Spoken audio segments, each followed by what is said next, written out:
અયોધ્યા સહિત દેશના અનેક મંદિરોમાં આજે રામનવમીની ભવ્ય ઉજવણી થઈ રહી છે।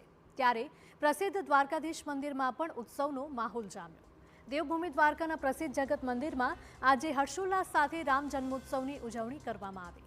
ખાસ વાત તો એ છે કે આજે દ્વારકાધીશને અદલ પ્રભુ રામચંદ્રજી જેવા જ શણગાર ધારણ કરાવાયા હતા અને સાથે જ તેમને ચાંદીના ધનુષ બાણ અર્પણ કરાયા।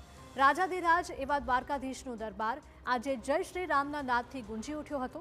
બપોરે 12 કલાકે મહાઆરતી સંપન્ન કરવામાં આવી હતી।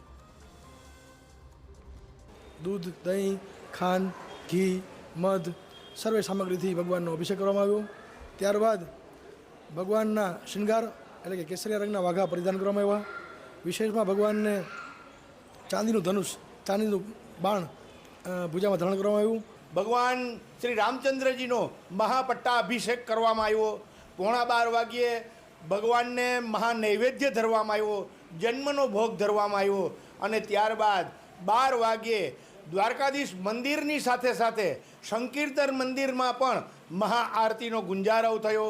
શ્રી રામ જય રામના મહામંત્રના નાદ સાથે આ આરતી 12:30 વાગ્યે સંપન્ન થઈ। તો રામનવમીનો અવસર હોય આજે વહેલી સવારથી જગત મંદિરમાં ભાવિક ભક્તોનો ધસારો જોવા મળ્યો। દ્વારકાધીશના દર્શન માટે મોટી સંખ્યામાં ભાવિકો ઉમટી પડ્યા હતા અને જય દ્વારકાધીશની સાથે જય શ્રી રામના નાદથી સમગ્ર પરિસર ગુંજી ઉઠ્યું હતું। તો દેવભૂમિના વિવિધ મંદિરોમાં પણ રામ જન્મોત્સવની ઉજવણી થઈ કે જ્યાં 24 કલાક રામનવમીનો જાપ થતો રહે છે। તે રામધૂન મંદિરમાં પણ રામનવમીની અત્યંત ભવ્ય ઉજવણી કરવામાં આવી, જેમાં પણ મોટી સંખ્યામાં ભાવિકો જોડાયા હતા।